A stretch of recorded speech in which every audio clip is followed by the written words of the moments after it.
scan this. Sovi is here. Let's level up. Calculus graphs are tricky, but we will master this continuity problem together. Let's find the truth about this specific function.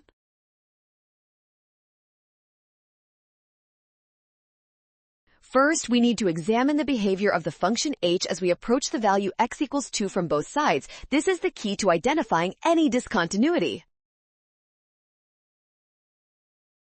Looking at the graph from the left, the function approaches a specific height, but from the right, it approaches a totally different value. These two limits are clearly not equal.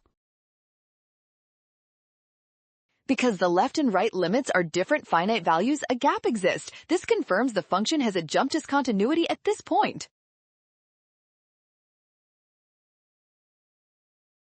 Well done! Option C is correct. Scan the code, you can learn better with Sovi. Avoid a rush. Always check your steps carefully.